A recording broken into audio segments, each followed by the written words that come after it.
Subscribe করুন take India YouTube চ্যানেলটিকে এবং সঙ্গে সঙ্গে পাশের বেল আইকনটি অন করে দিন, যাতে এই ধরনের বিভিন্ন খবরের আপডেট সবার আগে পাওয়া যায়।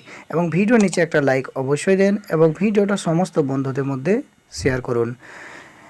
আজকের কুইজটা দেখে নিন। পুলওয়ামা জঙ্গি হামলা কত তারিখে হয়েছিল? 12ই ফেব্রুয়ারি, 13ই ফেব্রুয়ারি, 14ই ফেব্রুয়ারি না 15ই ফেব্রুয়ারি? হ্যাঁ বন্ধুরা, সম্প্রতি যে পুলওয়ামা জঙ্গি হামলা হয়েছিল সেটা কত তারিখে হয়েছিল তা আপনার মতামতের উত্তরটা নিচে যে কমেন্টস বক্স আছে অবশ্যই কমেন্ট করে জানাবেন। তো চলুন আজকের ভিডিওটা দেখা যাক। দৈনিক মজুরি হচ্ছে 370 টাকা, সঙ্গে পিএফ সহ অন্যান্য সুবিধা। নতুন বেতন চুক্তি স্বাক্ষরিত হলো। হ্যাঁ বন্ধুরা, নতুন বেতন চুক্তি কিন্তু স্বাক্ষরিত হলো। কাদের জন্য স্বাক্ষরিত হলো এই ব্যাপারটাই পুরো ভিডিওটার জন্য মধ্যে দেখাবো, তো ভিডিওটা একদম শেষ পর্যন্ত দেখবেন। খবরটা প্রকাশিত হয়েছে আজকে বর্তমান পত্রিকায় 15/3/2019, অর্থাৎ আজকের বর্তমান পত্রিকায় খবরটা প্রকাশিত হয়েছে। উপর দেখুন বড় করে লেখা আছে, জুট মিল শ্রমিকদের নতুন বেতন চুক্তি স্বাক্ষরিত, না মেনে সিটু আজ ধর্মঘটে। হ্যাঁ বন্ধুরা, জুট মিলে যারা কর্মচারী আছেন তাদের কিন্তু নতুন বেতনের চুক্তি স্বাক্ষরিত হয়, যে চুক্তি কিন্তু মেনে নিতে পারছে না সিটু সহ বিভিন্ন সংগঠনগুলি। তো এই ব্যাপারটা বিস্তারিত আমি দেখিয়ে দেবো। রাজ্যে জুট মিলগুলি শ্রমিকদের নতুন বেতন চুক্তি বুধবার রাতে শ্রম দপ্তরে স্বাক্ষরিত হয়েছে। তবে সিটু সহ 7টি শ্রমিক সংগঠন জানিয়েছে আজ শুক্রবার জুট মিলগুলিতে প্রতীকী ধর্মঘট থেকে তারা সরে আসছে না। হ্যাঁ বন্ধুরা, যে বেতন চুক্তি স্বাক্ষরিত হয়েছে সেটা কিন্তু সিটু মেনে নিতে পারছে না, তারা কিন্তু আজকে প্রতীকী ধর্মঘট করবে, এ কথা কিন্তু বর্তমান পত্রিকায় প্রকাশিত হয়েছে।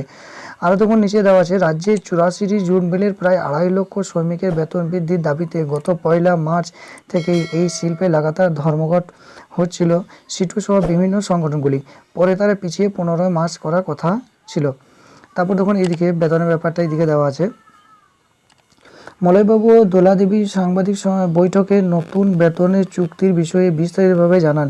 2015 সালে চুক্তিতে নতুন কাজে ঢোকা শ্রমিকদের দৈনিক মজুরি 157 টাকা থেকে বাড়িয়ে 258 টাকা করা হয়েছিল। এবার তা বেড়ে 370 টাকা হচ্ছে। এর সঙ্গে পিএফ সহ অন্যান্য সুবিধা ধরলে দৈনিক মজুরি প্রায় 550 টাকা হবে।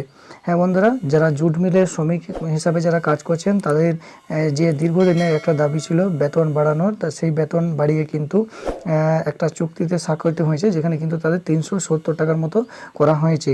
এটা কিন্তু মেনে নিতে পারছেন না সিটু সহ অন্যান্য যে শ্রমিক সংগঠনগুলি আছে তারা মেনে নিতে পারছেন না।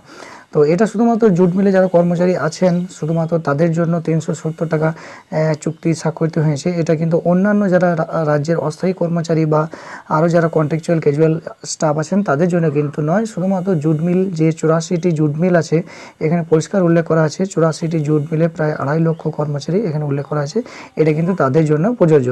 তো আশা করি ভিডিওটা ভালো লাগবে। যদি ভালো লাগে অবশ্যই ভিডিও নিচে একটা লাইক দেবেন এবং ভিডিওটা সবার মধ্যে শেয়ার করবেন। Thank you.